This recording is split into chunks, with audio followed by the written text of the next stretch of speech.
Cargo ভিলেজে আগুনের ঘটনার রেশ পড়েছে বিমান চলাচলে। শনিবার বিকেল ৩টা থেকে প্রায় ৬ ঘণ্টা শাহজালাল আন্তর্জাতিক বিমানবন্দরে বিমান উড্ডয়ন ও অবতরণ বন্ধ থাকে, আর এতে চরম ভোগান্তিতে পড়েন যাত্রীরা। এ সময় চট্টগ্রাম সিলেট বিমানবন্দরে অবতরণ করে বিভিন্ন দেশ থেকে আসা ফ্লাইটগুলো। পরে আগুন নিয়ন্ত্রণে এলে রাত ৯টার পর শাহজালালে শুরু হয় বিমান চলাচল। আজকে শিপমেন্ট আসছে, সব পুড়ে গেছে, কিছু অবশিষ্ট নেই, ভাই। আমরা পথে বসে গেছি, লেলিহান অগ্নিশিখায় কারো কারো স্বপ্ন হয়েছে দগ্ধ, পুড়ে ছাই হয়েছে বিদেশ থেকে আমদানি করা পণ্য। তাদের অশ্রুজলে নেভেনি হযরত শাহজালাল আন্তর্জাতিক বিমানবন্দরের কার্গো ভিলেজের আগুন। যখন নিভেছে তখন আর কোনো কিছুর অস্তিত্ব নেই। ওদিকে থমকে যায় বিমানবন্দরের অন্যান্য কার্যক্রম। দুপুর ৩টা থেকে রাত ৯টা নামেনি কোনো ফ্লাইট, ডানা মেলেনি কোনো উড়োজাহাজ। এই ক্ষতির দিনে ভোগান্তির গল্প বিদেশগামী মানুষের। কেউ সকাল থেকে, কেউ দুপুর থেকে বিমানবন্দরে বিমানের অপেক্ষায় থেকেও জানেন না গন্তব্যের উদ্দেশ্যে কখন উড়াল দিতে পারবেন। বেজিং হয়ে দক্ষিণ কোরিয়াতে যাব।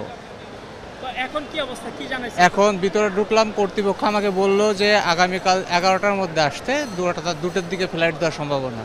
টাইম তো ওয়েস্ট হয়েছে, আর হয়রানি তো আছে, বাসা থেকে আসা আবার যাওয়া। নির্দিষ্ট কোনো টাইম দিতে পারতাম না ফ্লাইট কখন হবে, তো এটা হয়তো 2-1 দিন পরও হইতে পারে। আমাদের ভিসার মেয়াদ 21 তারিখে চলে যাবে। আমরা খুবই বিলম্বের মধ্যে আছি, খুব চিন্তায়, আমাদের ফ্যামিলি খুব চিন্তার মধ্যে আছে। বিমান স্থগিত হওয়ায় কেউ কেউ নিজ থেকেই রওনা হয়েছেন হোটেল কিংবা বাসার উদ্দেশ্যে। আবার কারো কারো বিমান কর্তৃপক্ষই করেছে থাকা খাওয়ার ব্যবস্থা। পরবর্তী ফ্লাইট বা তাদের যে ফ্লাইটটি ক্যান্সেল হয়েছে বা স্থগিত হয়েছে আপাতত, সেই ফ্লাইট কখন দেয়া হবে সেই সময়টা তাদেরকে জানানো হয়নি, এবং তারা অনেকেই এখনও বিমানবন্দরে অপেক্ষায় আছেন। অনেকেই দেখেছি যে আমরা চলে গিয়েছেন। প্রতিটা ফ্লাইট 5 থেকে 6 ঘন্টা minimum delay, so hectic of course, but কিছু করার নেই। এয়ারাবিয়া লাইন্স আমাদেরকে হোটেলে নিয়ে যাচ্ছে, নেক্সট ফ্লাইটে আবার ওনারা নিয়ে এসে নিজ দায়িত্ব উঠায় দেবে। এখন থাকার ব্যবস্থা তারা দায়িত্ব নিছে, তারা গাড়ি দিয়ে নিয়ে হোটেলে রাখবে, ওইখান থেকে ফ্লাইট যে সময় হবে আবার তারা নিয়ে আসবে।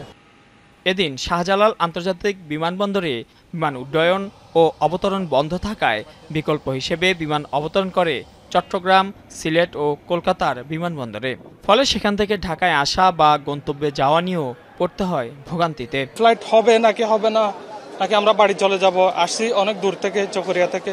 আমরা যদি আমাদের জবে গিয়ে আমরা যদি এখন জয়েন করতে না পারি, তাহলে আমাদের জন্য একটা সমস্যা হয়ে যাবে।